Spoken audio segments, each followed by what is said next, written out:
And welcome, brothers, sisters, working class heroes. This is The Rick Smith Show. Thanks so much for being here today on the big program. Lots to get to, lots to talk about. Boy, what a crazy, bizarre, just outrageous kind of a day. I got to tell you, I got lots of responses from people talking about what's going on in the Middle East, what's going on across the globe. I got to tell you, just some weird stuff in talking with folks. I'll tell you, it's there's just lots of chaos, lots of turmoil.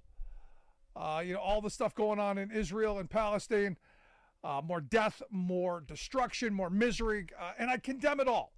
And here's the thing: I'm not going to spend a lot of time talking about something that I don't know enough about or have any real absolute solutions for.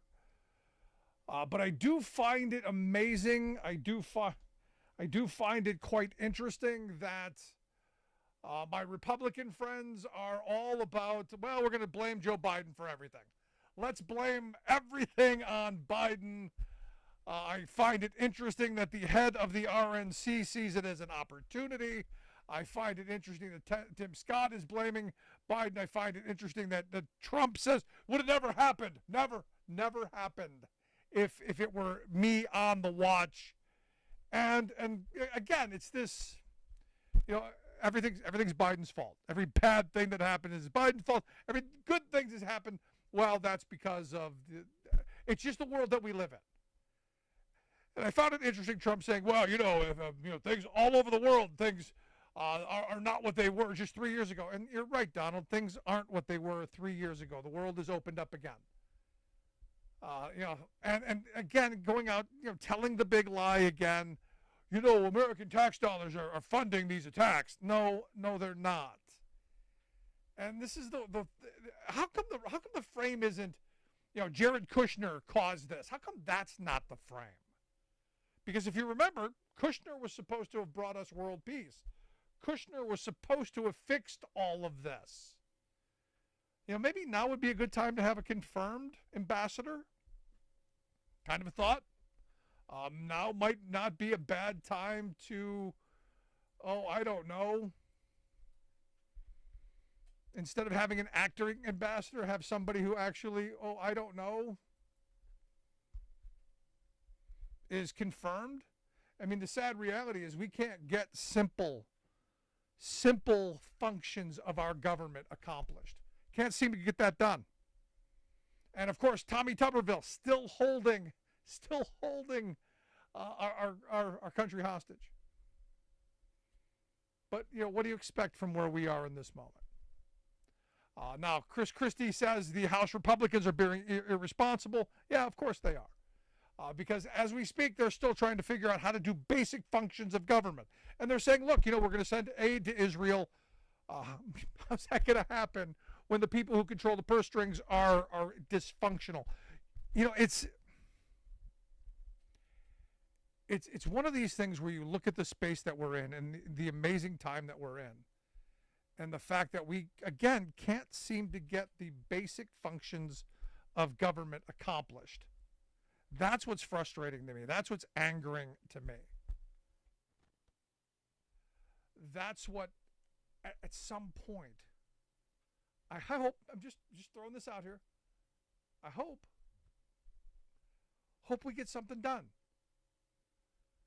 But I guess I don't have much faith in what the Republicans have put forth. I guess I don't. And look, I go back to where I started. I don't have an answer for what's going on in the Middle East. Nobody does. This has been going on my entire life and longer. But I fear the rhetoric that's being ramped up right now, the rhetoric that we're hearing right now, the scary stuff that's coming from the right, the authoritarians, the Netanyahus, the Trumps, the people who are ready to make themselves dictators, kings, to install themselves permanently. These kind of things are their excuses to come down with a heavy hand. Their excuses to usurp democracy. Their excuses to consolidate power. And I was having a conversation with someone today, and I said, look, the thing that really worries me, the thing that really kind of frightens me is, we're one catastrophe away from an authoritarian taking over. All of the conditions seem to be moving us in that direction. And over the weekend I was talking to my son about this TV show from when I was a kid, All in the Family. Archie Bunker. People my age know who Archie Bunker was. And he was a caricature of the point is he was supposed to be the racist, the homophobe. He was supposed to be the extreme. He was supposed to be the cautionary tale. And as I was explaining it to my son, because of course they have never seen, what I grew up watching. So I was explaining who Archie Bunker was, and I saw because there are some clips now floating around on social media, and I said, look, Archie Bunker is right now he's a Trump supporter. He would be MAGA, and because none of this stuff changes. It just gets a different uniform, a different identity.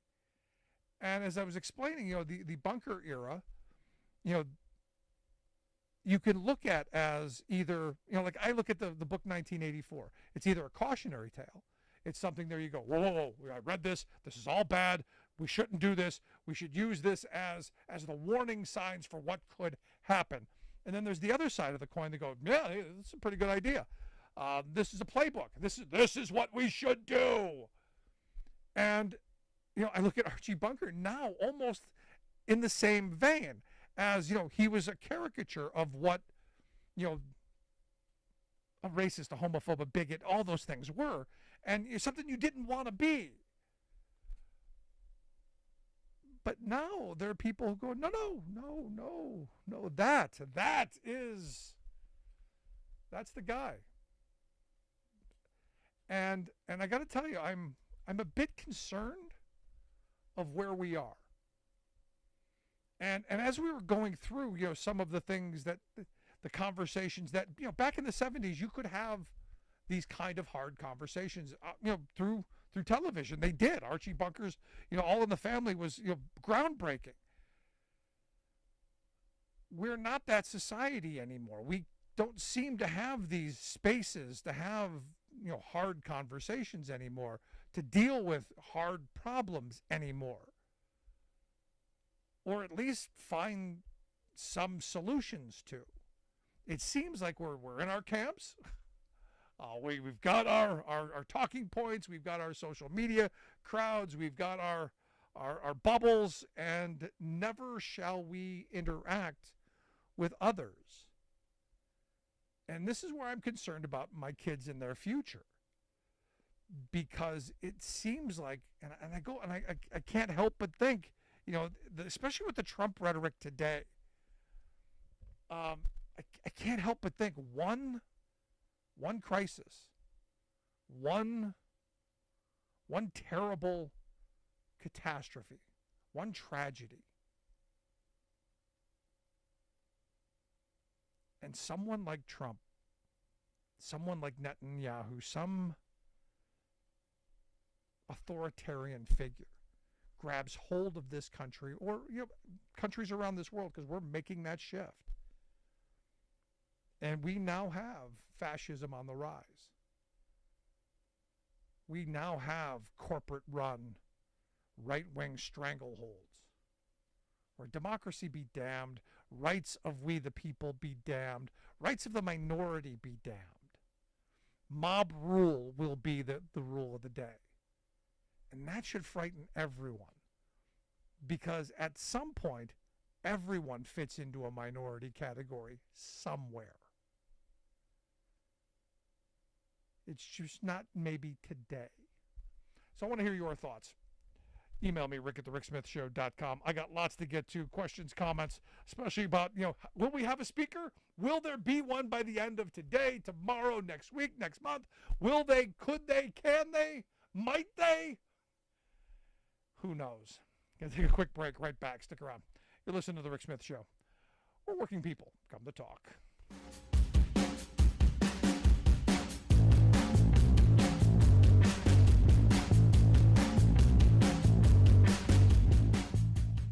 We are AFGE, the American Federation of Government Employees. We represent 700,000 federal and D.C. government workers who are the vital threads of the fabric of American life. We support our nation's military. We take care of our nation's veterans. We protect our nation's borders. We respond to our nation's crises and natural disasters. We provide services to our nation's seniors. The American Federation of Government Employees. We work for America. The phone lines are open. Give Rick a call at 1-866-416-RICK. That's 1-866-416-7425. We are AFGE, the American Federation of Government Employees. We represent 700,000 federal and D.C. government workers who are the vital threads of the fabric of American life. We support our nation's military. We take care of our nation's veterans. We protect our nation's borders. We respond to our nation's crises and natural disasters. We provide services to our nation's seniors. The American Federation of Government Employees. We work for America. Welcome back to the Rick Smith Show. Now, here is Rick Smith. I tell you, it's frustrating and angering where we are in this moment. But I want to hear your thoughts. Let's go to the phones. We've got Julie on line 2 in Minnesota. Julie, how are you? Hi, thanks for taking my call. Well, I'll tell you what, I'm not going to pretend I've got some PhD in the Mideast either, but I just wanted to say one thing and then another couple of quick comments. Don't we all know that the murder and targeting of innocents, of civilians on either side is morally wrong? Yes. And I think that you could also argue, but it has to be done anyway. That's kind of a different topic. But can we at least agree that it's wrong? Yeah. At least that's the way I feel. I heard on the radio today that Rand Paul, I didn't know that we didn't have an ambassador to Israel. And I did hear that Rand Paul is holding it up. Yes. Okay. And the other thing that I've heard is that, forgive me if I mispronounce his name, is it Tupperville? Yeah. I didn't know we didn't have a secretary of the Navy. I wasn't aware of it. And here's this huge battleship that you see on television, and we do not have a commander of the Navy. That kind of blows my mind. So it's just kind of incomprehensible that we have a politician that doesn't want to appoint a commander of the Navy because he does not want women in the armed forces who have been raped to be able to have an abortion. Well, I would argue he doesn't want women in the armed forces. Let's start there, and then go to the next part of it as well. Yeah, I just wanted to express that, and thank you for the opportunity. I appreciate it, Julie. Thanks so much. No, I mean, that's the sad reality. You got Tuberville. And look, these Republicans, they wrap themselves around the troops every chance they get. Every photo op they get, every time they have a chance to get their picture and then mug it up. But when it comes to actually doing the support and actually doing something to help, not so much. Not so much at all. Let's go to Steve on line 1 in Chicago. Steve, how are we doing today? Fine, thank you. And I wanted to make a couple of points. It is the irony here that given this outbreak of conflict in Israel, that it perhaps could push people like Tuberville and others to sort of move this along and actually secure that legislation in terms of promotions and whatnot, so that we could make sure that our military has been shorn up given this crisis situation. Because right now he looks like he's the guy who's standing in the way of securing American military might and security. So, perhaps there is a little bit of a silver lining there. Secondly, I do think your analysis with regard to All in the Family is an interesting one. I mean, Norman Lear originally created the Archie Bunker character to be this blue-collar guy who never got beyond high school. He's terribly unsophisticated. He's full of superstition and prejudice and hates just about everybody who isn't like him. The irony was that Lear thought that, okay, this could be easily the heavy, the bad guy that everybody could look at and laugh. When they looked at the audiences, it turns out that half of the people actually hated Archie, the other half liked him and were agreed with him. Yep. But everybody was watching. So Lear put on this great show, but he did miscalculate because he thought everybody was going to disagree with Archie. No, it turns out half the country actually thought as Archie thought, and it does say something about just how far we've come and how far we have to go. And you're absolutely right. It's this kind of thing because we have instability in India that's moving towards nationalism. You have this, all sorts of potential crises in China. You have what's going on in the Middle East. You have the Ukraine. And the Americas were not immune to this because, again, the migrant crisis is all a part of the instability that exists in Central and South America. So you're absolutely right. I mean, in prosperous times, Western democracies will exalt the notion of liberty and the freedoms that come with it and what all that means. But when times get tough and crises come along, it's amazing how quickly we're willing to, sweep our freedoms under the rug for all for the promise of some security and stability. And that's what authoritarian regimes promise you. When you're afraid that you're going to lose something or you're threatened, somebody who comes along and says, I'm willing to protect you, and I'm going to tell you exactly who the bad guys are and what we're going to do to them. And all I need is for you to sign away some of your rights and freedoms, and, I'll be there for you. It's amazing how many people will fall for that. And think about what has transpired in our lives. I mean, if you would have told people on 9/10, the day before the 9/11 attacks, would you be willing to sit still for the following sorts of reforms in government? Most people would have said, "Are you out of your mind?" No, a Department of Homeland Security, and all of the things that come with a police state and a surveillance state, and everything. Of course not. 9/11 comes along, we're all signing up for that, except for a few sane people who said, "Wait, we might not want to go down that road quite as quickly." So yeah, I don't think that we're beyond this stage. The whole end of history thing that happened in the 90s. Believing that after the Cold War was over, the world was just going to settle into this global economy in which we all realized that getting along with one another was the most important thing because it was the bottom line interest for everybody. What's good for them is good for us. We trade with each other. We don't shoot at each other. Now it turns out that people still function with that lizard side of their brain sometimes, and we're still tribal. We still hate the guy who doesn't look like us and doesn't share our religious beliefs and has a different history, and we're not willing to forgive and forget with regard to cycles of violence. And that's the people who study this, that's the thing that they all agree upon. They have differences on a lot of these issues, but they agree that where there's a cycle of violence, where you killed my brother, sister, mother, father, whatnot, then I'm going to kill yours. And then of course, if you've killed mine, I'm going to turn around and I'm going to feel a need to retaliate again. And that's exactly what we've been seeing during our whole during our entire lives in that part of the world. And let's face it, there are people from outside of those societies that have a vested interest in keeping that conflict going, and they fund it, and they support it.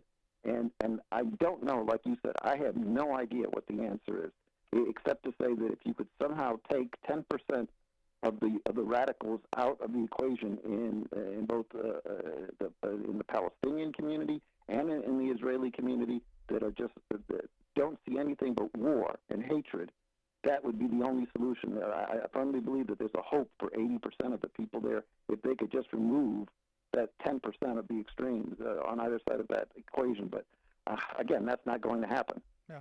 No, the only thing I know is a lot of poor people are going to die. That's all I know. Yeah, absolutely, and it's never the people who are in charge. Nope. I mean, Netanyahu and his family and others, they are not out there on the front lines.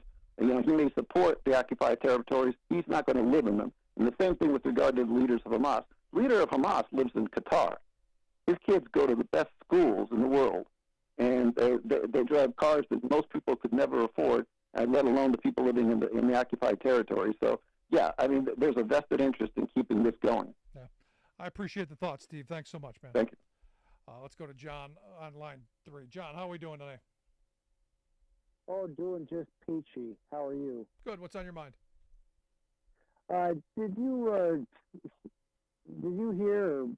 Well, what I read this morning on the electronic news that the Japan news service reported that there were no Israeli defense forces around the Hamas breach for several hours. Yeah, I've heard a bunch of stories, like Egyptian intelligence told them this was coming. I think you hear all of this stuff all the time to make it sound like, you know, someone wanted it. And maybe, I don't know. Would it surprise me if it was allowed to happen? No, wouldn't surprise me at all. Because this is, again, this is... Christopher Miller did that to us in this country on January 6th. He told our defense people to stand down in Washington, D.C. and let the Trumpsters go rampant. Okay? So if it's done then, it can be done in 9/11, it can be done now in Israel or whatever. Intentional failure. Just like Robert McNamara for Gulf of Tonkin and, Vietnam. Yeah, sadly, again, I don't know that to be the truth, but Yeah. I wouldn't doubt it. You don't know. Nobody knows the truth, especially when they're said full of untruth or half-truth. No, I'm with you. So that's what this country is all about. Appreciate it. Star-Spangled Banner, God and King, and whatever. Nonsense. Thanks for your thoughts, John. Appreciate it. No, look, I heard all the same stories, though. That Egyptian intelligence told them just like here on 9/11 you had the August 6 PDBs, you had all kinds of intelligence saying, hey, it's coming. Was it allowed to happen? Well, we may never know. I can't say, and I'm not going to say one way or another definitively yes or no, this happened, this didn't happen. It's up to individuals, but there are no hard facts to say. But the reality is there is the August 6 presidential daily briefing that said bin Laden determined to strike in the U.S. with planes. Seems pretty specific. But again, all I do know is that rich people are going to make a lot of money. And I go back to Smedley Butler. War is a racket. Rich people get richer. Poor people get dead. And the people who end up dead are usually the poor and the poor working class. The wealth class of this country and this globe and of history, they're not the ones who generate, are the ones who do the bleeding, suffering, and dying. That's us. And the sooner that we come to the reality that it's us, and maybe we need to do something about it, maybe the better. Want to hear your thoughts? Email me, rick@thericksmithshow.com. Got lots to get to. Quick break, right back.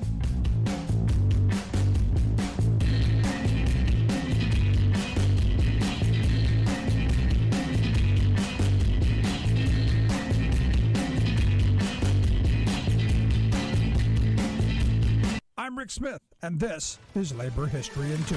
On this day in labor history, the year was 1823. That was the day abolitionist and women's suffragist Mary Ann Shadd Carey was born. Her parents were free blacks of color in the slave state of Delaware. They were involved with many prominent abolitionists and active in the Underground Railroad. The family moved to Pennsylvania, where Mary and her siblings were educated in Quaker schools. As a young woman, Mary became a teacher and returned to Wilmington, Delaware, where she opened a school for black children. Once the Fugitive Slave Law was passed in 1850, Mary and many other free blacks fled to Canada to safely continue their abolitionist work.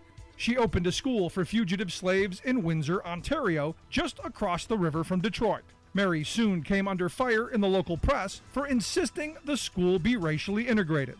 She responded by starting her own newspaper, the Provincial Freeman. She and her husband Thomas often traveled to the United States to continue their anti-slavery work. They were present at John Brown's 1858 Constitutional Convention. Mary worked with Osborne Perry Anderson to publish his 1861 memoir, A Voice from Harper's Ferry. Anderson had participated in Brown's raid and was the lone African-American survivor. After her husband's death, Mary returned to the United States with her children to help recruit black soldiers for the Union Army. Once the Civil War was over, Mary moved to Washington, D.C. to teach. She enrolled in Howard University, where she earned a law degree. There, she joined the National Women's Suffrage Association and worked with Elizabeth Cady Stanton and Susan B. Anthony. She continued to advocate for civil rights and women's equality until her death in 1893. Labor History in 2 brought to you by the Illinois Labor History Society and The Rick Smith Show. For more information, go to laborhistoryin2.com, like us on Facebook, and follow us on the Twitters at Labor History in 2. Here's my suggestion for stopping the ultra-right-wing loopiness coming out of the mouths of Republican officials. Hearing aids. I'm convinced that the wacko blatherings of Matt Gaetz, the ravings of the QAnon cult, Trump's tantrums, and so many others are the result of a tragic neurological disconnect. This affliction lets their tongues wag impulsively, but their ears don't pick up the noise, so they're unaware that they are prattling nonsense. The current chaos in Congress's Republican caucus is one embarrassing example of this eardrum contagion, but it has spread throughout the country, even to local right-wing officials. In Shasta County, California, for example, the Republican-controlled Board of Supervisors recently lurched into full-tilt screwballism, frenetically warning that Japanese forces are weaponizing mosquitoes to be, quote, flying syringes to mass inject Americans. See? No way they would have said that if they could hear themselves. Which brings us to the fount of present-day right-wing goofiness, Texas state officials. Their latest tone-deaf ploy is by Governor Greg Abbott, who wants to divert our people's tax dollars from public schools to exclusive private academies, subsidizing the rich class he serves. He's tried to do this before, but he fails, since even conservative Republicans in rural counties don't want their public education turned over to profiteering corporate chains. So this time, Greg is hyping privatization as a, quote, religious freedom issue, piously preaching that, quote, God created us to have family units, not state bureaucrats, make decisions for families. This is Jim Hightower saying, sheesh, does Abbott even have ears? Or maybe he's hoping that we don't have memories, for we have heard him howling constantly that the state, not families, must make every woman's personal reproductive decisions. Let's buy a hearing aid for him and set it on a constant replay loop.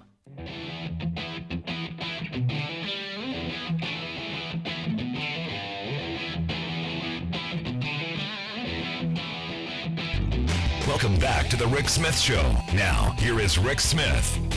So you may remember we had some of the Writers Guild folks on, and they got a temporary agreement.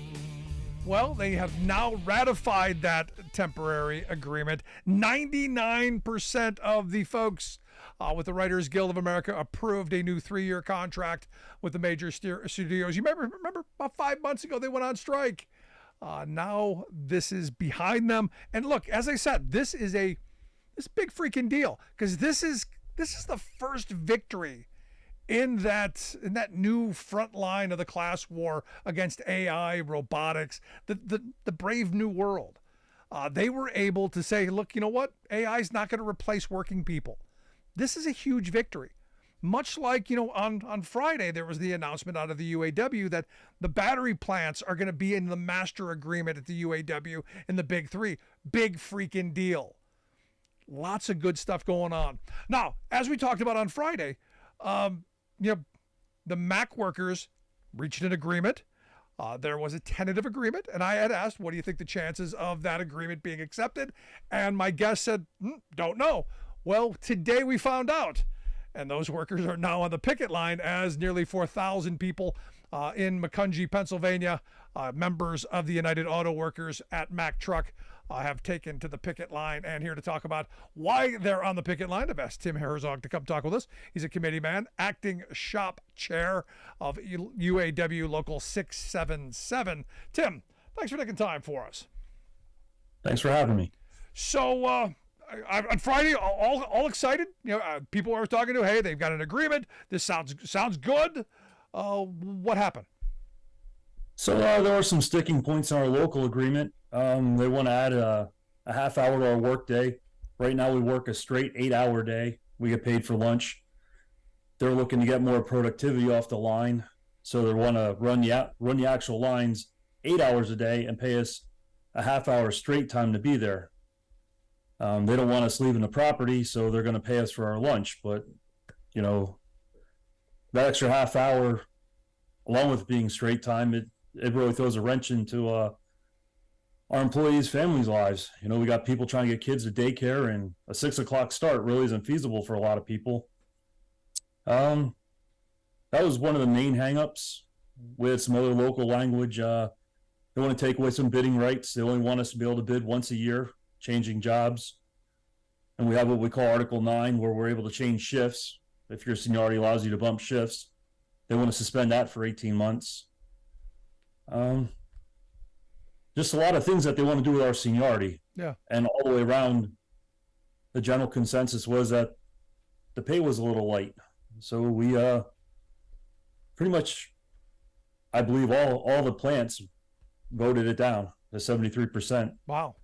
It must have been really unacceptable to get that kind of a rejection. Because look, all this stuff comes down to wages, hours, conditions. I talk to people all across the country, and we're at a time of high inflation. We're at a time when, milk and eggs and butter, sugar and shoes, all that stuff costs a little bit more, and the wages have to keep up. And as long as wages, are more than what the cost of inflation is, life stays okay. Standard of living stays the same. But, over the last couple of years, that hasn't been the reality. So it's time to play catch up, isn't it? Absolutely. That was one of the other main things on our master. COLA remains suspended again. I believe this will be at least our second straight agreement where it's been suspended. When I started back in 98, our top rate was, I believe, $20.07. Right now, the top rate, 25 years later, it's $29.58. It hasn't kept up. And I hear this a lot, Tim. I hear this a lot. I know in my own experience, I started in the LTL trucking industry back in the late 80s. And, starting rate was $15 an hour, went up to 18 something, back in the late 80s. And you fast forward, 30 some years later, it's only a couple of bucks more. And inflation's gone up. The cost of everything's gone up, and the stagnant wages, the declining benefit, the disappearing pensions, wanting more work out of workers with less reward has been the constant. It doesn't matter what you do. It doesn't matter what industry you are in.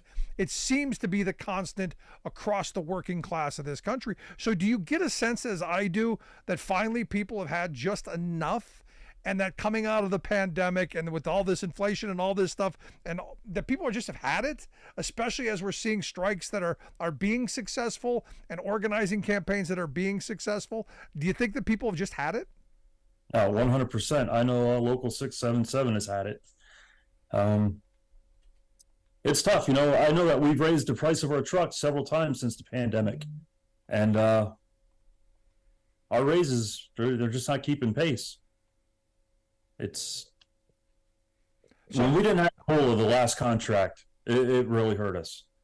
And to not have COLA protected raises, the proposed raises were 10% up front, 2% for each of the next 3 years, and 3% for the fifth year. Along with it being a 5-year deal, people were skeptical of that. And then the raises weren't COLA protected. And we got burned on a 4-year deal. So combine the not at least even being COLA protected and the 5-year deal, that was a really tough sell for our guys. Explain what COLA is for folks who may not know, and then explain, what having, the previous COLA in the contract that came out of the pandemic, what that would have meant to your wages and to your members. So COLA is your cost of living adjustment. I used to know the formula very well off the top of my head, consumer price index. But basically our wages stayed stagnant, and it would have kept our dollar buying power a lot better. We probably lost about $4.50, $5 an hour, not having COLA. So I believe our last two raises in the contract we're finishing right now were 2% raises, 1% raises.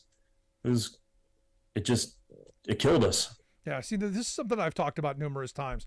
When my grandparents were in the heart of their working lives, and they go back to the 70s when we had that hyperinflation, when we went through that stagflation period, the middle 70s, you had really high inflation. My grandfather got, 2-3 raises a year. I think 1975, he said he got 3 raises because of the formula and because, inflation was high.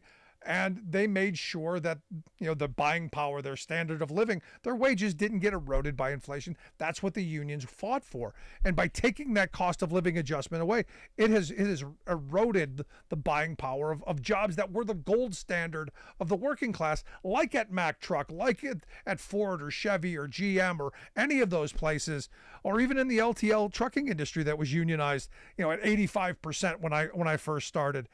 These were the gold standards of the working class. It's what built the most prosperous working class in history. And to have it eroded by inflation, to have it stagnant year after year without reasonable raises, they just turn them into McJobs, don't they? Absolutely.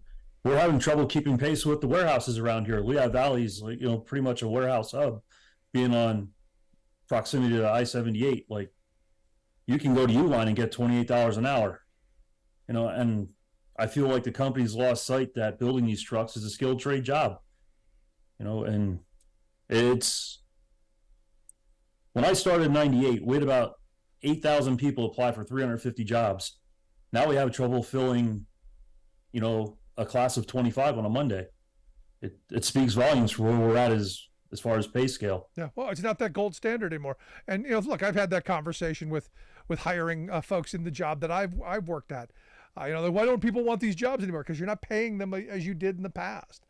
This isn't that better job, that union job, better life frame that it used to be in the past. And that's why I think you guys have taken to the picket line and said, look, we're going to restore the prestige of this job. We're going to restore the standard of living. We're going to restore our position in this economy. And I think that's important because we need this moment to reclaim some of to redistribute wealth back into the hands of the people who create it.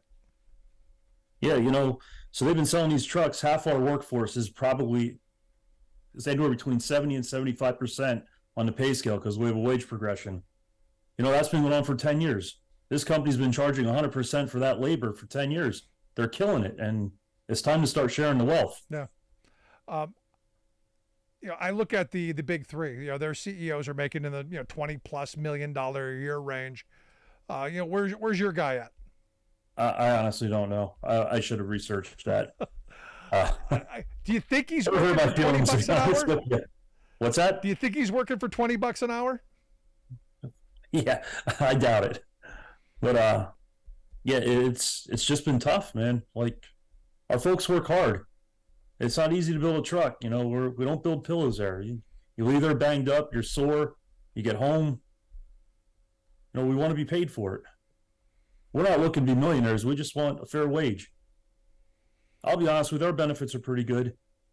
Our deductibles took a little bit of a hit, but we've been paying the same price for our benefits for at least 4 years now. That was proposed to stay the same. But like I said, the deductibles went up. That was another sticking point for some of the people. Well, as your cost of healthcare, as your cost of benefits go up, that means your wages are going down. As you're taking more out of your pocket to pay for what you had yesterday, your standard of living goes down. This isn't hard to figure out. This shouldn't be difficult for the company to understand that you're eventually going to want to have a reasonable standard of living. If you're going to be the folks out there, sweating, bleeding, aching, destroying your body doing these jobs, because these aren't easy jobs, are they? No, absolutely not. I mean, don't get me wrong. There's a few good jobs, but senior guys have them. That's just the way it goes. But that's seniority. Overall, it is tough work, man. You're building a truck. Nothing's light. Yeah, I just think it's gone unappreciative. Like, I don't know how else to say it. So, and again, this isn't the first time you guys have been on strike. I think, 2019 was the last time? Yes, sir. And out of that came resolve. Honestly, I wasn't happy with what we went back for. It was if we would have had cost of living, it would have saved us. Nobody could foresee the pandemic, but not having cost of living, you got to have that protection. I understand why the big three are really stuck on it. We've been burned by it. In '98, when I started, the company union agreed that we made a fair wage for our labor. And to keep us at that fair wage, they gave us cost of living.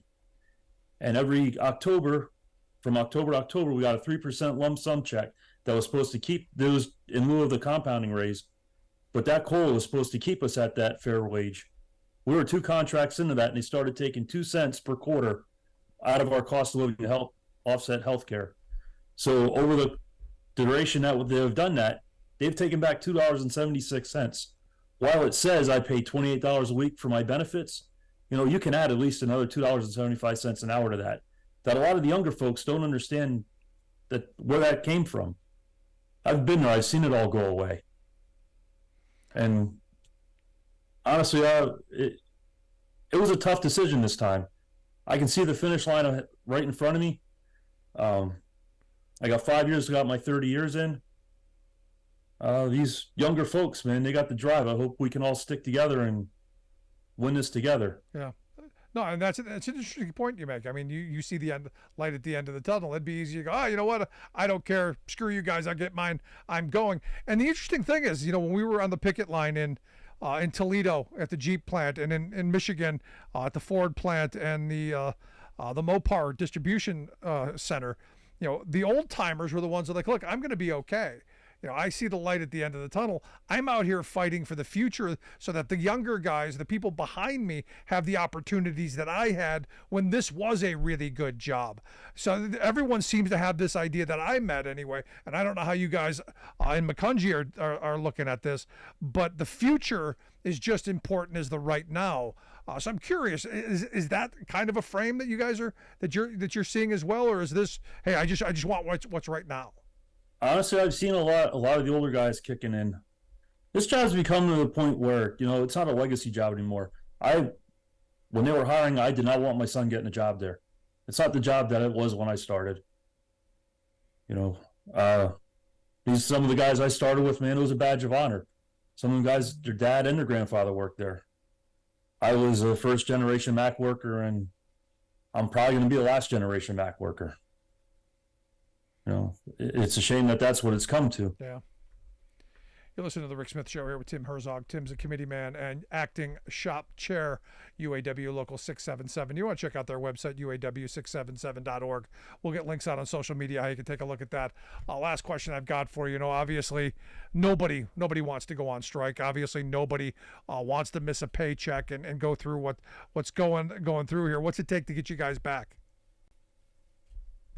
What's it going to take us back? I'm going to guess somewhere around 10 to 15% up front. COLA is going to be a must, and we're going to have to work with that 8.5-hour day. Whether they pay it out at time and a half, I think that'll make it a little more palatable for people. How can they do that? How can they only pay you at straight time if it's over 40 hours? Because it's a 40-hour work day. They don't have to pay us for our lunch here in Pennsylvania. So they're basically paying us our lunch, so we can't leave the property. If we were working 42.5 hours, they'd have to pay us time and a half for those hours. But being it's just break time, and they technically don't have to pay us, that's why it's straight time. Huh. Yeah, it's a loophole. I'll leave it to them to figure out how to take advantage of a loophole. I thought if they took your time, all time, I get not paying your lunch. I get that. But if they're paying you, we'll see how it goes. But Tim, I wish you guys the best. One day longer, one day stronger. I hope you'll keep us up to date on what's going on, and hope folks will come back and talk to us again and keep us up to date what's going on, man. Absolutely, Rick, man. I appreciate your time. I appreciate it. And I hope folks will find their way out to Macungie. If you're in the Allentown area, by all means, adopt a striker, as we've been saying for years. Anytime you see a picket line, park the car, jump out, put on those comfortable shoes that Obama didn't bother using, and walk around, talk, maybe bring a box of donuts, a cup of coffee, drop a couple bucks in the strike fund, and listen. Don't talk. Listen to what people are saying. Adopt a striker. Want to hear your thoughts? Email me, rick@thericksmithshow.com. Going to take a quick break. Right back after this. Stick around. Listen to The Rick Smith Show. Working people.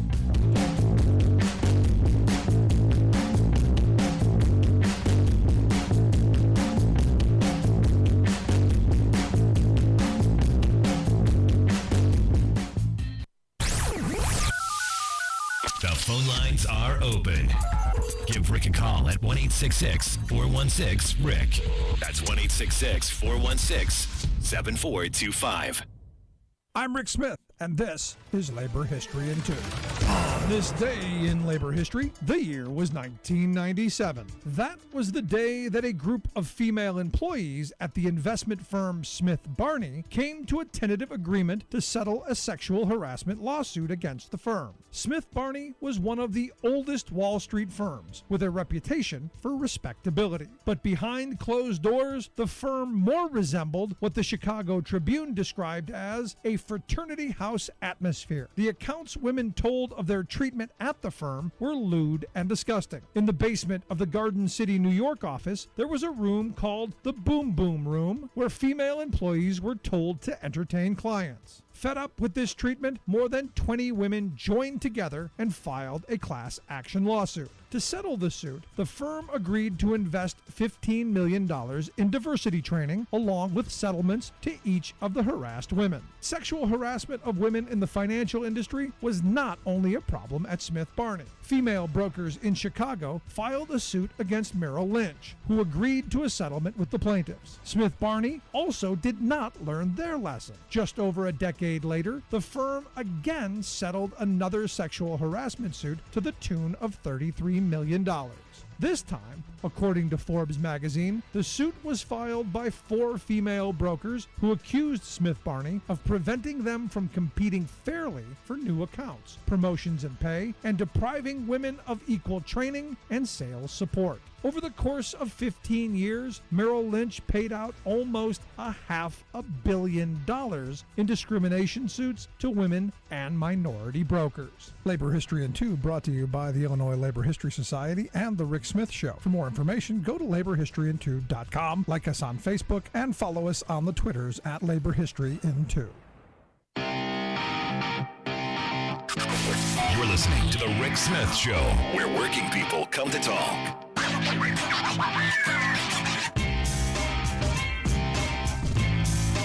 So, good economic news. Not. The rich are getting richer. The poor are getting poorer. Are you surprised? Are you shocked? But according to new Census Bureau data, the top 1%, their income grew by another 1.5%. They now account for roughly 26.5% of the wealth in the country, of the income held in the country. So you got one guy out of 100 taking 26.5% of the wealth, jamming that right in his pocket. The top 5%, the next top 5, they saw their wealth grow another bit from 23% up to 25%, and the bottom 40% of folks, well, fortunately, it's been rising, but nowhere near what it should be. It went from the collective net worth of the bottom fifth was 27%. Was up 27% to $4.2 trillion from $3.3 trillion in 2019. Their share of the country's wealth actually shrank. So the wealth went up a little bit, made a little bit. Well, the percentage down. So rich getting richer, obviously. Poor getting poor. The way it should be. Let's go to the phones. Got Alice on line 1. Alice, how are you? Totally insane. So I saw in WAPO that Kevin McCarthy said that he wouldn't mind being speaker again. I thought. I'm sure he would. I really think they have all, well, no, I know they've all lost their minds, what little teeny ones that they had. But, you know, everything that's going on, and then they have these right-wing conservative writers for the Washington Post publishing articles that are just full of lies and propaganda. And I'm going, you know, really? You guys can't tell the truth about anything? I mean, it's just insane. Have a good evening. It's Monday, Alice. That's all I can tell you. Thanks for the thoughts. I appreciate it. Yeah, of course. It's what they do. This is the world that we're in. And as I've been saying for a while, you know, our Republican friends, they just lie a little different now. In the old days, as I said before, there was a kernel of reality. There was some truth in the story. It was just spun a little bit. You know, it's where you could go back and go, no, this was it. This is true. Now, you know, not so much. Now it's alternative reality. It's I believe, the I believe crowd. And that's what's so frustrating. Because, you know, you can't argue with I believe. I had someone tell me that they believed that all of the talk of income inequality was bunk. That if you really wanted to be a millionaire, you could be. And the facts just don't bear that out. What the facts bear out is maybe if you work really hard and you're very fortunate, you might rise one socioeconomic ladder rung. But for the most people, where you're born is about where you stay, and a lot of people will fall a rung. Because, you know, as we've been talking about, these jobs that used to be the legacy jobs. And, you know, it's sad to hear Tim say, look, you know, I don't want my kids doing this job. And look, my grandfather told me the same thing. He said, look, if you become a truck driver, you'll be a failure. Because he saw what was coming. At the time, he was living through the effects of deregulation. He was living through Reaganomics. You know, this is, you know, I graduated from high school in 1985. So the effects of Reagan's assault on workers was happening.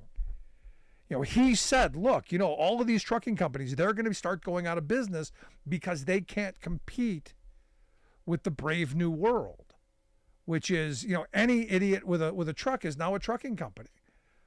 So all of the legacy rights that were in the old world where rates were set and competition was based on service and quality and all of that was out the window. Now it was dog eat dog, and he knew it.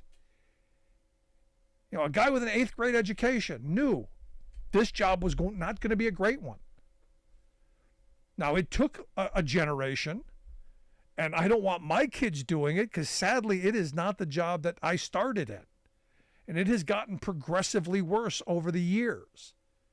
And the same thing that, you know, listening to Tim talk, you know, generationally, the same listening to any of these folks who have had jobs that used to be what built the prosperous working class that our grandparents' generation built. They don't want their kids doing it because it's not the reward that the sacrifice of beating your body up is not the return for reward. It's just not. But it's good to see people are finally fighting back. It's finally good to see people standing up.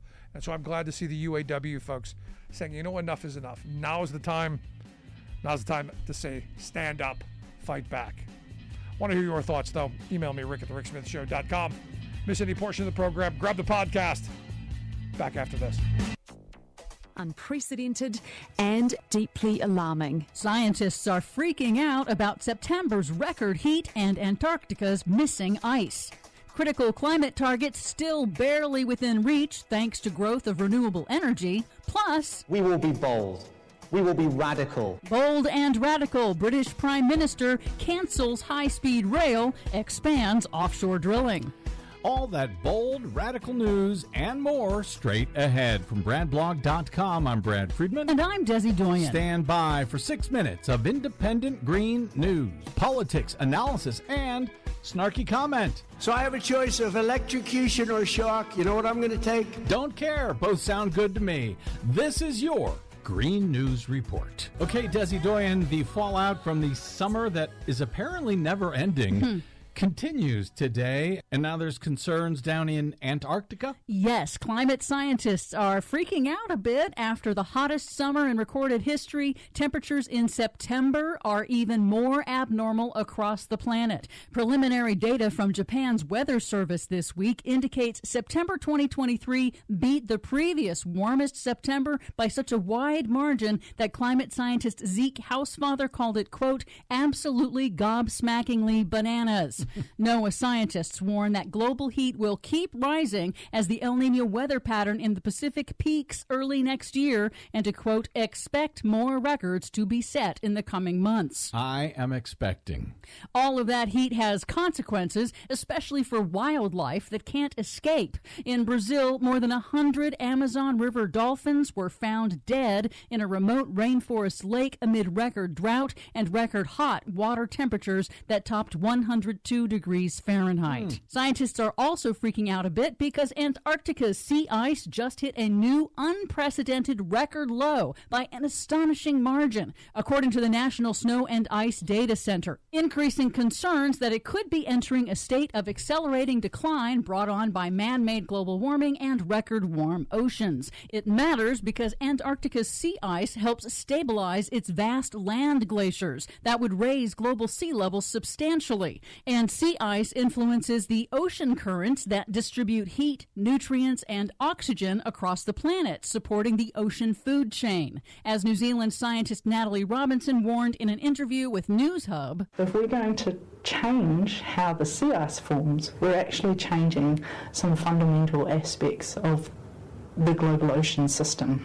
Oh, that's all. In the UK, Conservative Prime Minister Rishi Sunak last week watered down Britain's climate targets, bizarrely claiming that it was in the nation's best long-term interest. This week, Sunak announced he canceled a much-anticipated segment of a major high-speed rail project that would have revitalized northern England's economy and reduced air pollution. Then, Sunak approved a major new offshore oil and gas drilling project in the North Sea, ignoring warnings from scientists and the UN that countries must stop developing new fossil fuel resources to avoid catastrophic climate change. The move comes in advance of parliamentary elections and were broadly condemned even by Sunak's conservative predecessors. What the hell has gotten into Sunak? And maybe I should say, who has gotten to Sunak? Here in the U.S., Arizona's Democratic Governor Katie Hobbs said this week she is terminating controversial state-issued land leases that for years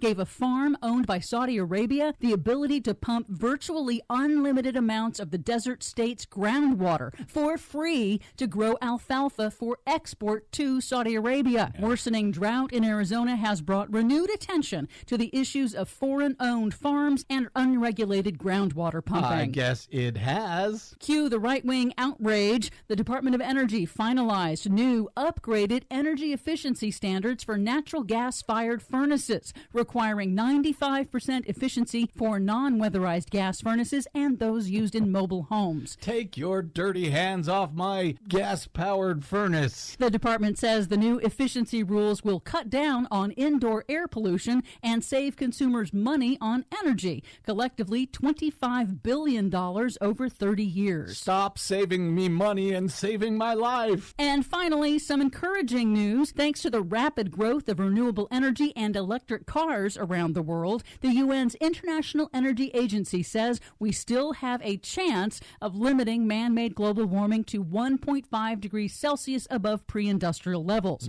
However, to hold global warming in check, countries must triple renewable energy capacity, double the rate of energy efficiency upgrades, and cut methane emissions from fossil fuel production by 2030. The IEA says the methane solution would cost the oil and gas industry just $75 billion, or 2% of their profits in 2022. So there's still a chance. For much more on all of these stories and the ones we couldn't get to today, check out our website at greennews.bradblog.com. Are you tired of think tank approved corporate news and commentary? Are you tired of CEOs telling you what to think, who to hate, and who to vote for? Well, welcome to the Rick Smith Show. We don't take orders from some boardroom, and we don't do focus groups or talking points. We don't work for them, and we never will. I'm Rick Smith, and I work for you. Join us daily at thericksmithshow.com and download the podcast and never miss a minute.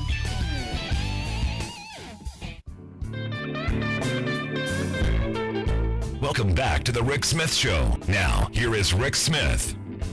So of all the problems that they have in Arkansas, of all the insanity that's been going on, all of the assaults on child labor, all of the assaults on the education system, all of the billions of dollars that they've had in the way to Education Incorporated, all the kids are going to be put back into long-hour, dangerous work jobs.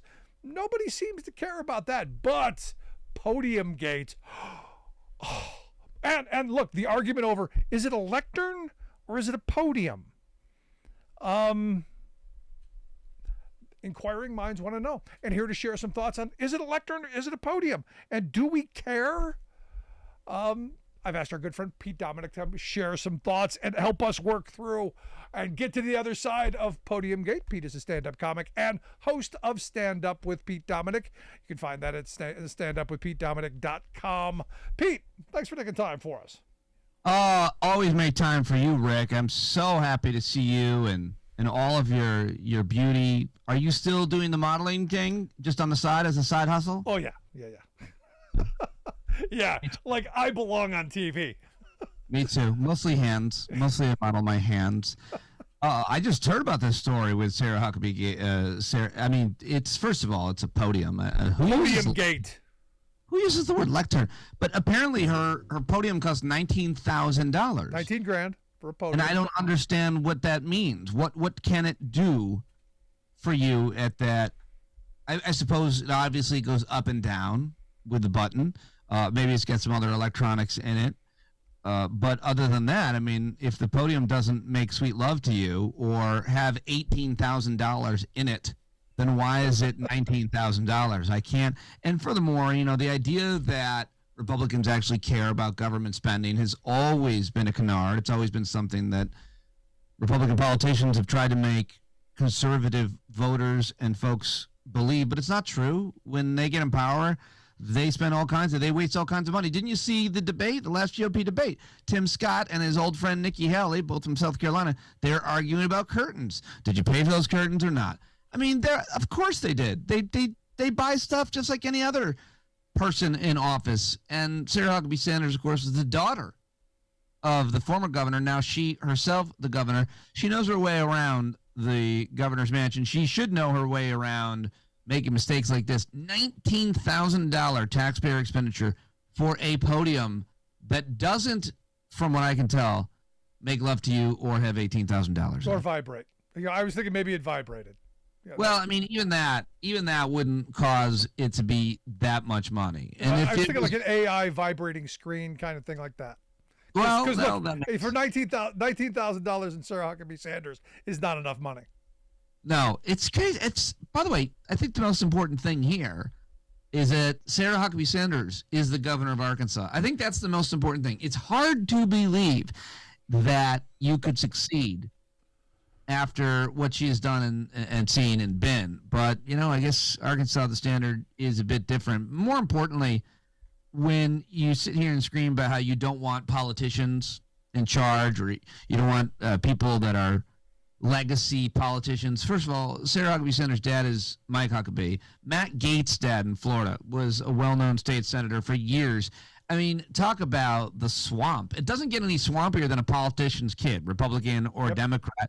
I'm not saying they're all bad, but they usually are, and you certainly know how they got there. But lastly, you can't pass yourself off as somehow from being an outsider when you're the daughter of, the son of. It's just preposterous. Yeah, but here's the thing. This is what gets me, and this is where I'm struggling. Because look, I get $19,000 no bid contractor. I get a $19,000 thing you stand behind while you give bad news.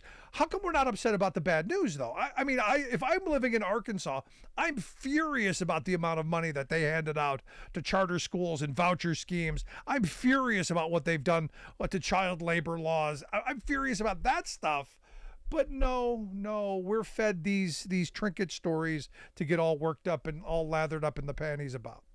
Well, listen, I don't know about your panties, and I don't want to think any more about them, but mine, this is where I do a live read. Folks, Pete Dominic's panties. I think that you mentioned feed, and I think that's important. I think that we all have a kind of a curated feed of news, and some things you see and some things you don't see. I didn't see this story about Sarah Huckabee Sanders until you just mentioned it here. And I think that's certainly true in all areas of people's political biases. You see certain things. We live on Earth 1 and Earth 2, and it's so easy to say, how do you care about this but not that? A lot of times people say, well, I didn't know that was happening, but I still don't care about it because it's not on my team. It wasn't in my feed. And I think we all need to do better, work harder to kind of curate a less biased sources of information. I like to think that I do, but my consistency is outraged. If I don't like government spending, I don't like wasteful government spending. If I don't like it when one politician, appoints their son or daughter to office, I don't like it when another one does either. It's too much tribalism for me. I hate partisanship. I like to be a principled person. So if I care about the environment and I'm anti-pollution, well, I'm not going to support politicians no matter what their names are, no matter what their politics are, if they don't support those things. It's not that hard to be consistent with your principles. There you go. On point with Pete. There you go. I got to get your thoughts on. It's been a week now. We've had a week off from Congress. Been kind of like a congressional, Ferris Bueller. Not much getting done, but not much was going to get done anyway. I guess as we speak, they're still trying to figure out who the next speaker is or who's not going to be. Any thoughts on the charade that's happening? Well, I think the one direct effect is it's not good for the country. No, of course not. The obviously less important but still important thing, if you're a Democrat or a progressive, it's great for us. I think both in the short and long term. I don't know if you agree. But the more extreme the Republican Party gets, the better it is for anybody who's not a Republican. And I've watched this. I've covered Congress for over 10 years, and I'm old enough to remember when John Boehner was the Speaker of the House, and then Paul Ryan was the Speaker of the House. And the next Republican Speaker of the House, of course, is Kevin McCarthy.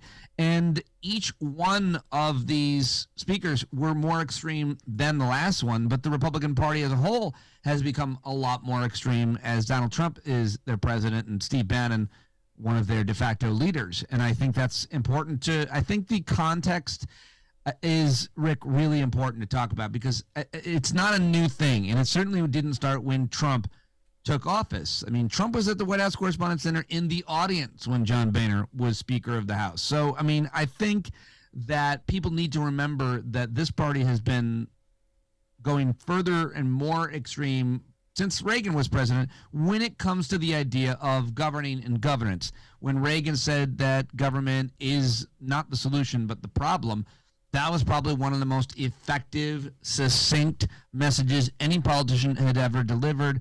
And ever since then, and even before then, but certainly ever since then, Republicans and folks on the right have become increasingly hostile towards any level of government, local, state, or federal, but especially against the United States Congress. And yet, when they take power, because when they take power, they do everything they can to handicap and destroy government.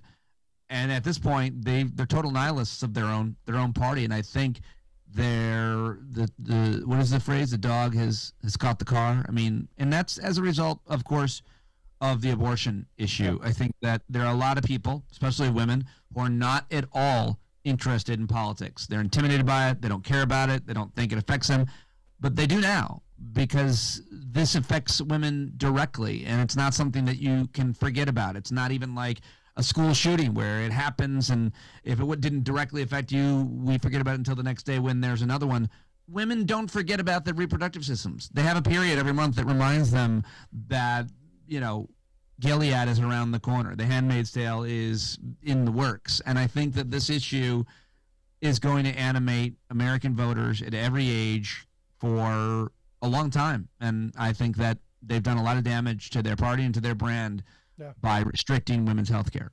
Since you brought up the abortion issue, I'm actually kind of surprised that there haven't been, in state houses across the country, any type of legislation to say, hey, look, we're going to make you have these kids, and we want you to have these kids, and here's help.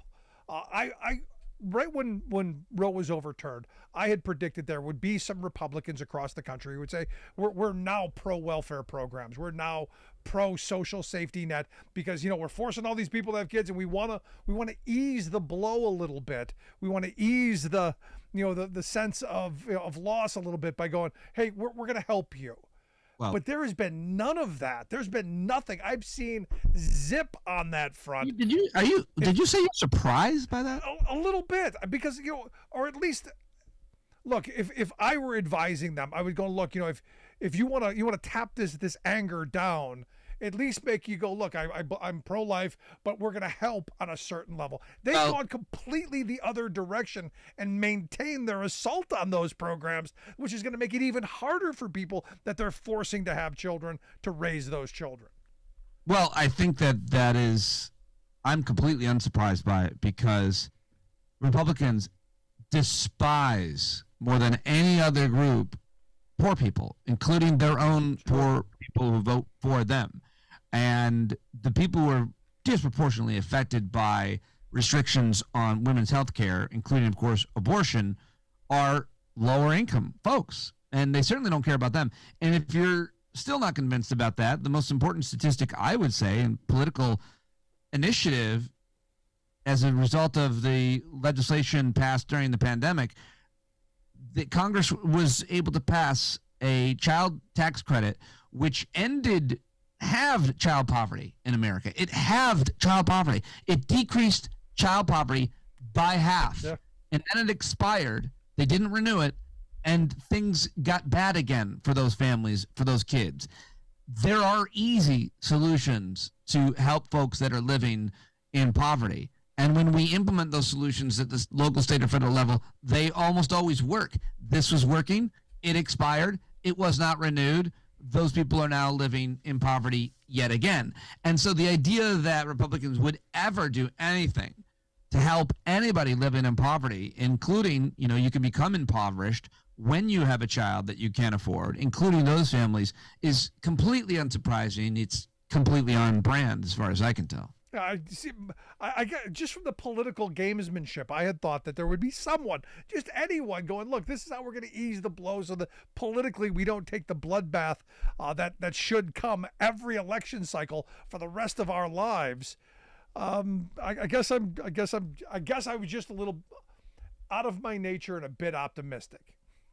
Yeah, no, I mean, every once in a while there are people who are anti-abortion who say, listen, if we're going to be, they say they're pro-life, they call themselves, if we're going to be pro-life, that means I should, if I'm going to force somebody to have a baby, then we should help them. We should help them take care of that child. Every once in a while you hear somebody be kind of consistent on that, but it's not the vast majority of people, I would argue. Yeah, now that we've talked about this, it was really a stupid thought because Republicans hate working people. I say this all the time. I should know better.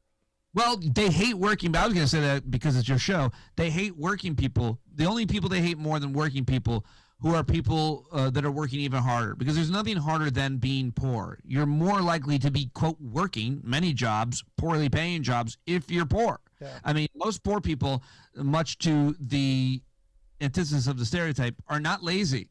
They're not sitting around. I mean, a lot of them, by the way, a lot of poor people can't work because they have to take care of their kids. And you can't afford to put your kid in any kind of child care, and it makes no sense, and then go get a minimum wage job. So it's one of the traps of poverty around the world, and that's why people should be able to terminate their pregnancy if they, by the way, don't think they can afford the kid, much less don't want the kid. No, I grew up in this, and maybe you'll agree with me on this, because the child poverty thing, the tax credit thing was really infuriating to me, because I think it's cruel. I think it really is just plain cruel to show kids a different reality. I mean, I grew up, we were in a high poverty area. You wouldn't know what to look at me now, but there were months where there was no food in the house at the end of the month. In fact, quite often. but didn't realize things were bad because we didn't know any better. You didn't, because everybody in the neighborhood, everybody we knew was in the same boat.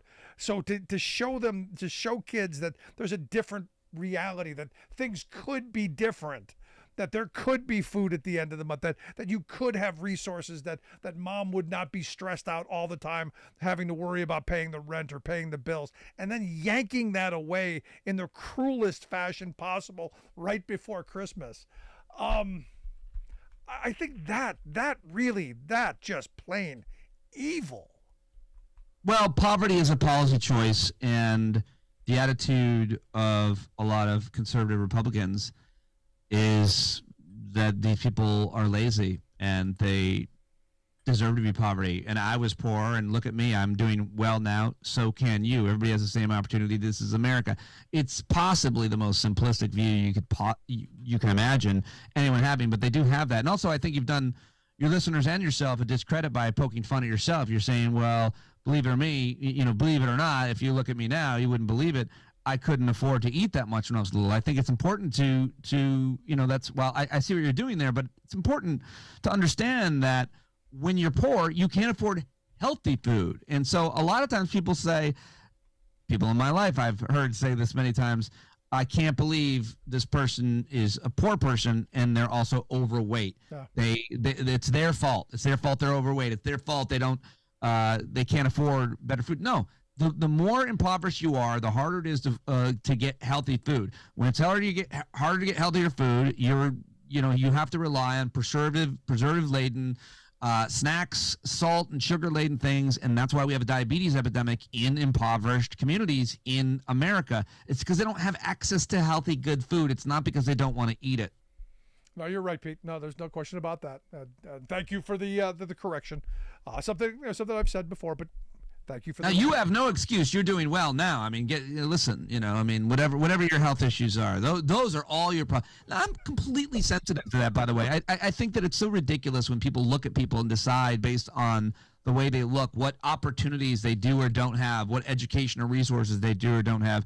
I find myself doing it from time to time, and I'm disgusted with myself. Luckily, I have, I have a perfect body. The symmetry in my body is almost perfect, and at 47 to just be as shredded and ripped as I am as a result of my great work, my testament to my health. And your modesty is showing, and how humble you are. It just comes through the airwaves, and everyone feels that for you. Well, I hear what you're saying, but if you saw like a full picture of me shirtless, I don't think modesty would be anywhere near the. Okay, all right, yeah. We're leaving that right where it's at. I'm just saying. You're just saying. Thank you. You're listening to the Rick Smith Show. We're here with the perfect Adonis, Pete Dominic, stand-up comic, host of Stand Up with Pete. If you want to hear more of Stand Up with Pete Dominic, go to standupwithpetedominic.com. Find his podcast, fabulous stuff, and perfect body. Perfect. And if you want to know what I look like, because you're just listening, imagine Skeletor. Like, same head, same body. He was ripped. Oh, okay, only with the like Rambo with the Trump head on it. Is that what kind Fine. of? Yeah. Your listeners who watch Master of the Universe know exactly who I'm talking about. All right. Well, good for you. Good for you, Pete. Look, I give you credit. I'm hoping that someday I could be like Pete. Well, you'll still have hair. I don't know about that, but we'll see. Finally, I got to go back to the Congress thing. On a serious note, do we get a speaker? Sure. Yeah, I think they'll probably realize what they're up against. I think the situation in Israel and Palestine right now is creating more of a sense of urgency that they can't really screw around with this. You've got to take care of this very soon. I mean, they shouldn't have needed the horror in the Middle East, but I think they look even less serious if they can't come up with somebody. I mean, Kevin McCarthy's already saying, if I were in charge, everything would have been handled. But so, yeah. It would have happened, right? Right. I think they'll come up with somebody, but it's like, I don't think it'll be one of the people that we're talking about or one of the people that put their names forward, including Steve Scalise and Jim Jordan. I'm kind of hoping it is. I want Jim Jordan. Yeah, I want Jim Jordan. I wanted Trump, to be honest. Right. Yeah, that would be great. The more they get, fabulous. That'd be terrific. Better. I mean, one of the names. Listen, I know that a lot of Republicans are thinking about Jim Jordan. A lot of people are thinking about Steve Scalise. But I'll tell you, I think they should nominate either me or Thanos from the Avengers. I mean, we want somebody who can come in there and snap their fingers and get rid of half of humanity. That's what we're looking to do. It's either Thanos or me. And folks, listen, you should talking about bodies. Did you hear him? He talked about his body. He's worse than me. Yeah.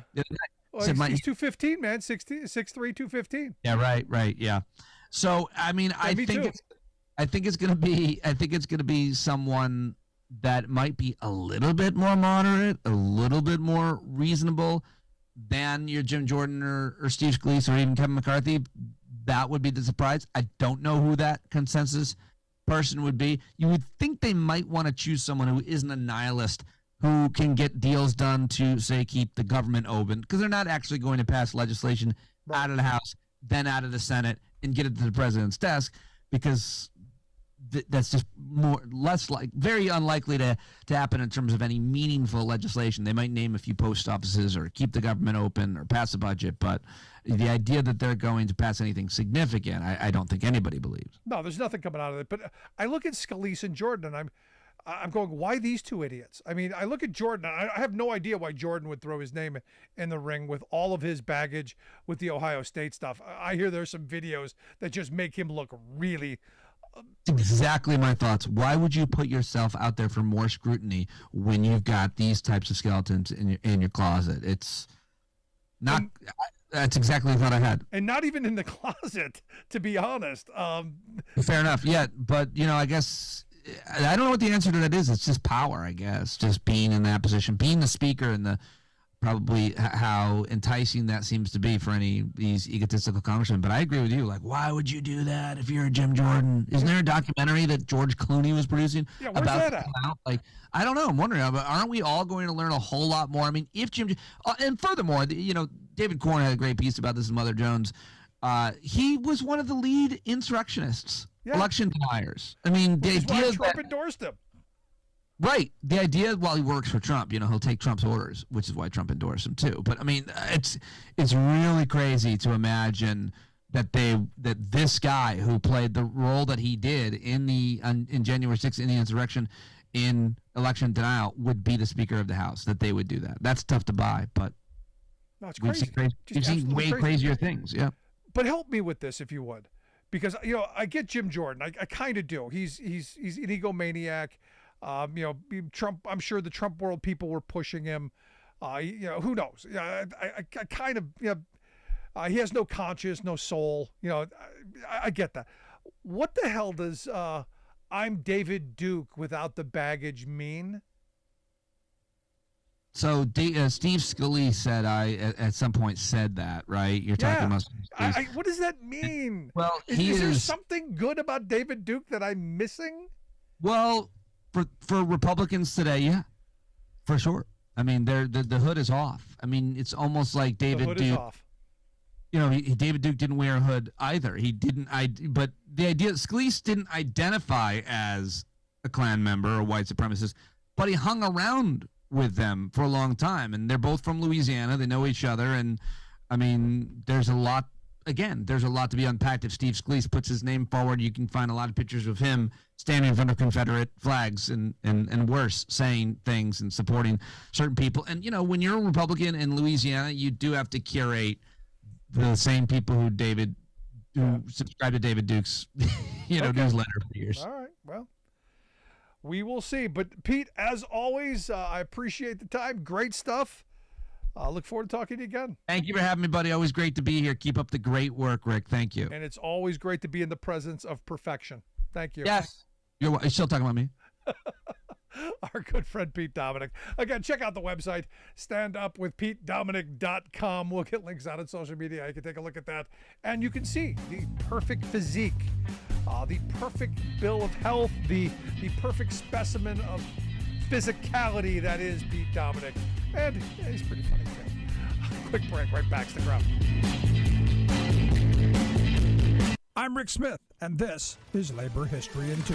On this day in labor history, the year was 1997. That was the day that a group of female employees at the investment firm Smith Barney came to a tentative agreement to settle a sexual harassment lawsuit against the firm. Smith Barney was one of the oldest Wall Street firms with a reputation for respectability. But behind closed doors, the firm more resembled what the Chicago Tribune described as a fraternity house atmosphere. The accounts women told of their treatment at the firm were lewd and disgusting. In the basement of the Garden City, New York office, there was a room called the Boom Boom Room where female employees were told to entertain clients. Fed up with this treatment, more than 20 women joined together and filed a class action lawsuit. To settle the suit, the firm agreed to invest $15 million in diversity training, along with settlements to each of the harassed women. Sexual harassment of women in the financial industry was not only a problem at Smith Barney. Female brokers in Chicago filed a suit against Merrill Lynch, who agreed to a settlement with the plaintiffs. Smith Barney also did not learn their lesson. Just over a decade later, the firm again settled another sexual harassment suit to the tune of $33 million. This time, according to Forbes magazine, the suit was filed by 4 female brokers who accused Smith Barney of preventing them from competing fairly for new accounts, promotions and pay, and depriving women of equal training and sales support. Over the course of 15 years, Merrill Lynch paid out almost $500 million in discrimination suits to women and minority brokers. Labor History in 2 brought to you by the Illinois Labor History Society and The Rick Smith Show. For more information, go to laborhistoryin2.com, like us on Facebook, and follow us on the Twitters at Labor History in 2. Here's my suggestion for stopping the ultra-right-wing loopiness coming out of the mouths of Republican officials. Hearing aids. I'm convinced that the wacko blatherings of Matt Gaetz, the ravings of the QAnon cult, Trump's tantrums, and so many others are the result of a tragic neurological disconnect. This affliction lets their tongues wag impulsively, but their ears don't pick up the noise, so they're unaware that they are prattling nonsense. The current chaos in Congress's Republican caucus is one embarrassing example of this eardrum contagion, but it has spread throughout the country, even to local right-wing officials. In Shasta County, California, for example, the Republican-controlled Board of Supervisors recently lurched into full-tilt screwballism, frenetically warning that Japanese forces are weaponizing mosquitoes to be, quote, flying syringes to mass inject Americans. See? No way they would have said that if they could hear themselves. Which brings us to the fount of present-day right-wing goofiness, Texas state officials. Their latest tone-deaf ploy is by Governor Greg Abbott, who wants to divert our people's tax dollars from public schools to exclusive private academies, subsidizing the rich class he serves. He's tried to do this before, but he fails, since even conservative Republicans in rural counties don't want their public education turned over to profiteering corporate chains. So this time, Greg is hyping privatization as a, quote, religious freedom issue, piously preaching that, quote, God created us to have family units, not state bureaucrats, make decisions for families. This is Jim Hightower saying, sheesh, does Abbott even have ears? Or maybe he's hoping that we don't have memories, for we have heard him howling constantly that the state, not families, must make every woman's personal reproductive decisions. Let's buy a hearing aid for him and set it on a constant replay loop.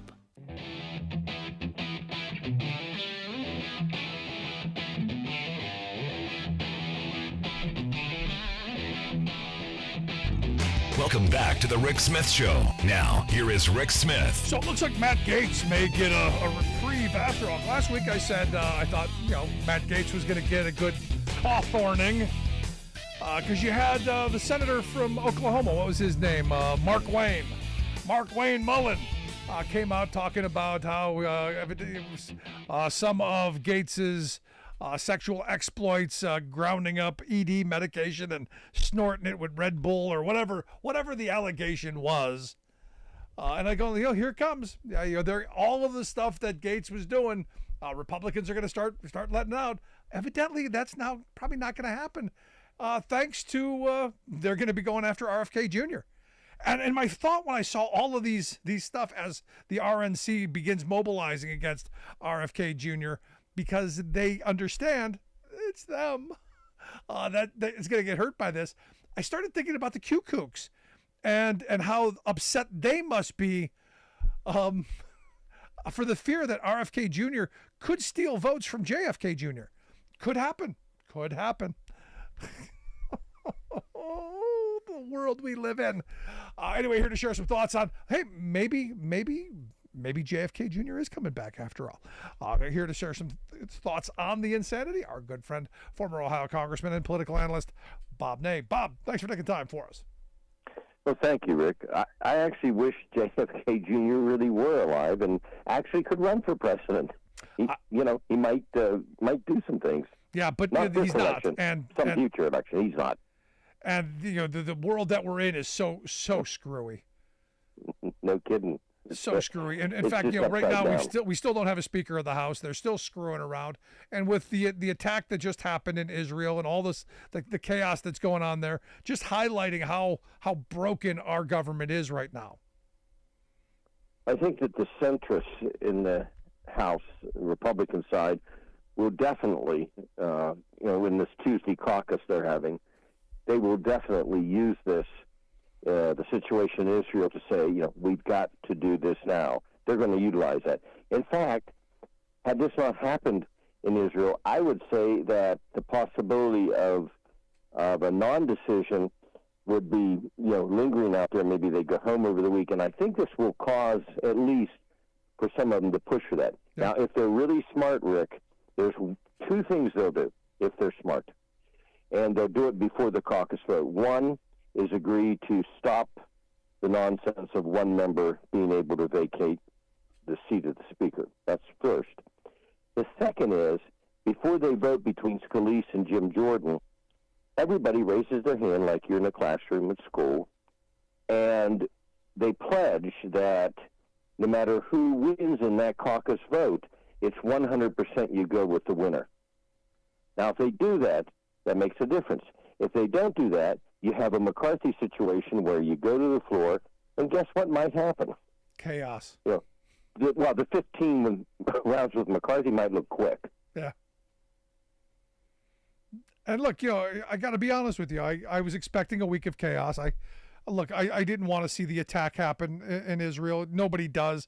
Nobody wants that kind of tragedy. I was expecting a very long, drawn-out Speaker fight. Sure. But I think you're right. I think if they're smart, urgency will rule the day. They will get this done, because from what's being reported, and this probably better than anyone, if we're going to send them money, if we're going to send Israel aid, it's got to come through the House, right? Well, correct. And now here's the other thing that Gates has on the other side of him.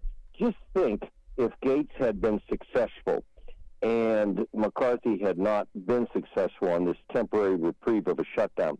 Just think if right now, not only for Americans, but for the war with Israel to the Palestinians. Just think if the government was shut down right now. Just think about it. Because it would have obviously an impact on Americans, but a huge impact on what's going on over in the Mideast. Wow. Now here's the thing. As I said at the beginning of the show, I don't know what the answer is between in this whole Israeli-Palestinian conflict. I have no idea how you solve that. It's been this way my entire life. Anybody who tells you they have an answer is full of it, I believe. I know a lot of poor and working class people are going to die as a part of this, but when Ronna McDaniels, the head of the RNC, comes out and says, hey, this is an opportunity for us to beat up on Joe Biden, when Tim Scott comes out and said it's all Joe Biden's fault, when Donald Trump comes out and says, hey, this would never happen if this was on my watch, I'm kind of struggling with where we are in this country, because this kind of stuff, this kind of fighting, this kind of finger pointing, I don't know, in the old days, maybe I'm just being a little Pollyanna, but back in the old days, did this happen like this in the old days? I don't believe to this extent, and I'll tell you how. Let's look at 911. 911 happened. Where When the U.S. Capitol had the anthrax, I chaired House Administration. Steny Hoyer was the ranking member. The minority leader was Pelosi, and the speaker was Hastert. Tell me, find one article where we went at each other. Find one. Just one. They don't exist. There was a day when this didn't happen. Now, I must say the most unique approach was Pence, who blamed Vivek Ramaswamy and Nikki Haley. That was kind of unique, standout. And this is a time when they ought to stop all of this. Just right now, focus on where we stand. We have a government that's close to a shutdown. Where do we stand with supporting the situation in the Mideast? Where it goes from there is going to be a real difficult problem after this dust settles on all of this trauma and tragedy. But you're right. I mean, there was a time though when it wasn't maybe this quick. Yeah. Maybe the jabbing came like later. Not this one. This was as soon as the rockets were hitting, and as soon as the Israelis were being killed, this was being thrown out there immediately. Yeah, I haven't heard. I said earlier, I go, how come nobody's asking why Jared Kushner isn't being called a failure? Because didn't Jared solve all this? Isn't all this? You didn't hear any Democrats accusing. See, this is Jared Kushner's fault. Donald Trump and Kushner claim they solved all this. How come we don't hear that? Well, and Saudi Arabia and Israel were about to do a deal. Hamas didn't want that deal.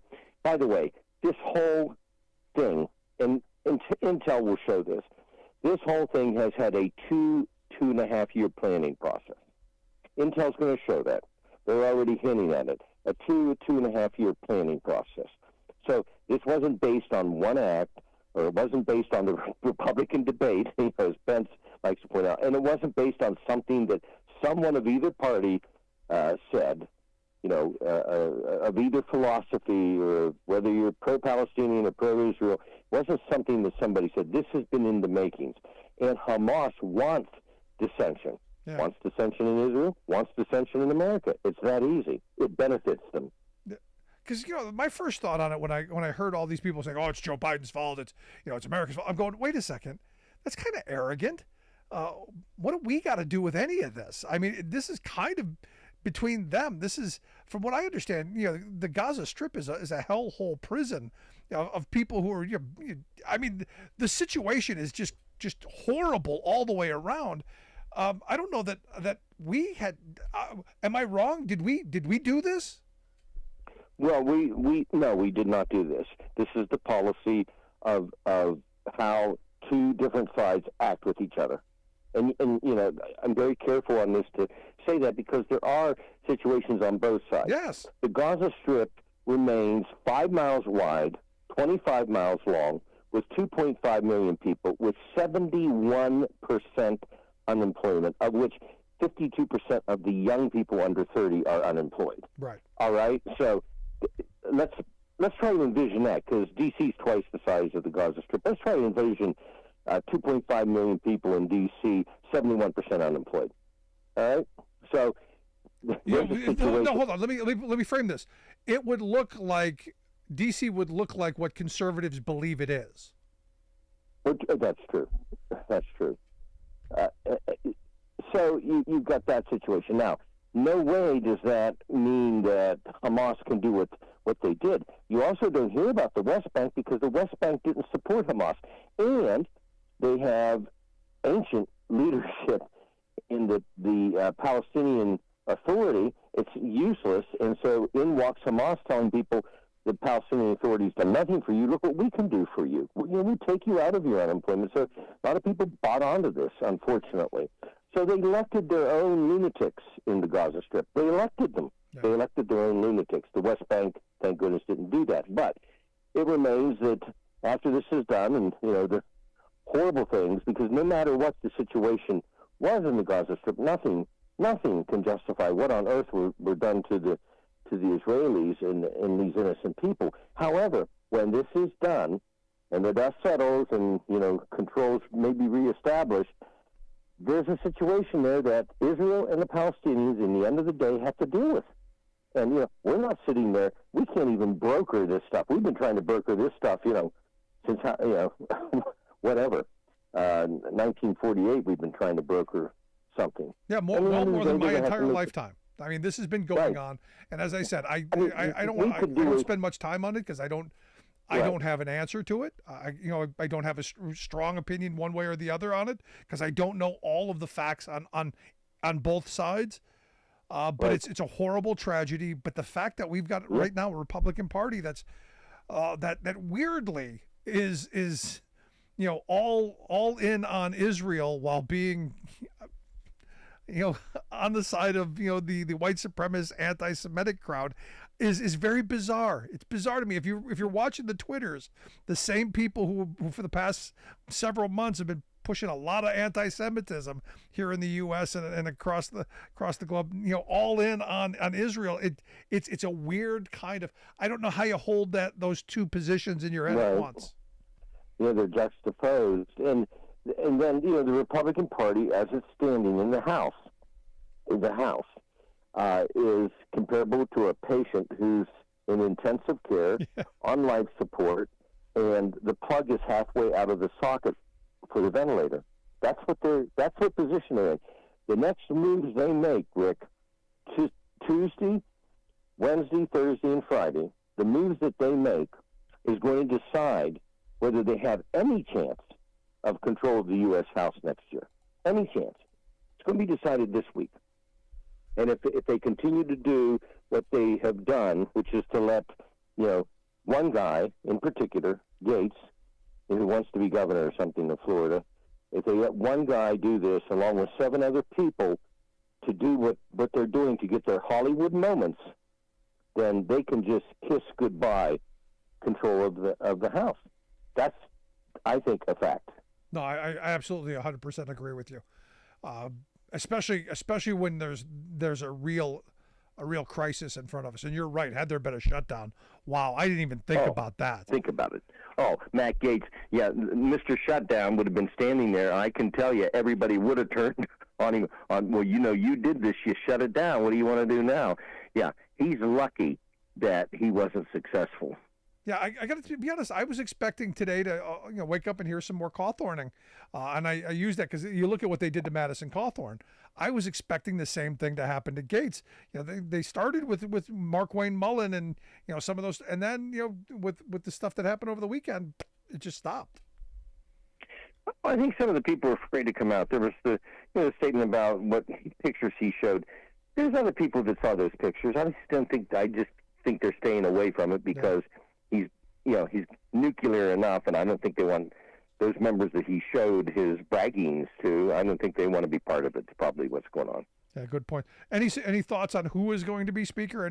Who's going to be dumb enough to put their name in outside of? Because I don't think it's going to be Scalise, Mr. I'm David Duke without the baggage, or GYM Jim Jordan. Well, I hate to say this. I think it's going to be one of the two of them. Really? And yes, I think it's going to be. I don't think the third white knight's going to run in. Now, I should paraphrase this a little bit. If they do what I was just saying, that whoever wins in the caucus vote, everybody goes with them, then it's going to be Scalise or Jordan. If neither Scalise or Jordan get the complete nod, and they don't do that, then there might be, if they're deadlocked, there might be, the white knight that rides in as the compromise. There might be. But if they do what I'm thinking they'll propose, or should propose, which is Scalise or Jordan, which one wins, then it would be one of them. I don't know. I'm thinking Scalise, but I'm reading where Jordan's got 43 commitments to his 22, but it's early. Yeah, I'm pulling for Jim Jordan. If I got to pick one of them, I'm pulling for Jordan because I know why you are, because if you look at Jim Jordan and Scalise, I'm going to guess this is where you're going. You look at Jim Jordan and Scalise might just have the ability to kind of make this thing work. Jim Jordan will come in with grenades in each hand and the pins out. Yep. That's right there. I can read your mind. plus George Clooney was evidently doing a documentary. This would be a good time to release that documentary on what was going on at Ohio State. Yeah, at Ohio State, yeah, that's out there too. And when you become speaker, things become a little bit more laser focused than they were. Yep. And maybe we get rid of Jim Jordan. Who knows? You never we'll know. see. Bob, as always, I appreciate the time. Thank you. Appreciate your expertise. Thanks so much. Thank you, Rick. Our good friend Bob Ney. Want to hear your thoughts? Email me, rick@thericksmithshow.com. I'm going to take a quick break. Right back to wrap things up. Stick around. Listen to The Rick Smith Show. For working people. All the time.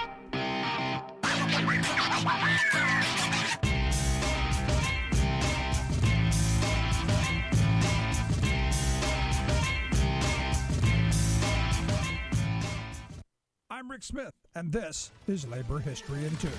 On this day in labor history, the year was 1888. That was the day that the United Hebrew Trades was founded in New York City. The new effort was patterned after the United German Trades. The goal of the organization was to organize Yiddish-speaking workers. Individual Jewish workers had been active in the burgeoning U.S. trade union movement since the 1850s. But the United Hebrew Trades marked the first time for such a broad-based collective effort to organize Jewish workers. 3 of the early founders were Bernard Weinstein, Morris Hillquit, and Abe Kane. Weinstein was a young shirt maker turned union activist. Morris Hillquit would become one of the leaders of the American Socialist Party in the United States. Hillquit was born in Latvia and moved with his family to the Lower East Side of New York. Like many Jewish workers, Hillquit found a job in the city's garment industry. He later graduated from law school. Abe Kane was born in Belarus. He was one of the leading voices in Jewish journalism in the United States. In 1877, he founded the newspaper, the Jewish Daily Forward, which still exists today. Under the leadership of these men, the United Hebrew Trades quickly became a presence in New York City. In March of 1890, 4,000 Jewish workers commemorated the Paris Commune with a march through the city. They more than doubled that number just 2 months later on May Day. By Labor Day, 15,000 Jewish workers marched together. These public demonstrations showed the power of Jewish workers. By 1910, the United Hebrew Trades had swelled to 106 unions. 150,000 men and women were members, including thousands of Italians and other nationalities. By the 1930s, the United Hebrew Trades had reached its peak of 250,000 members. Labor History in 2 brought to you by the Illinois Labor History Society and The Rick Smith Show. For more information, go to laborhistoryin2.com.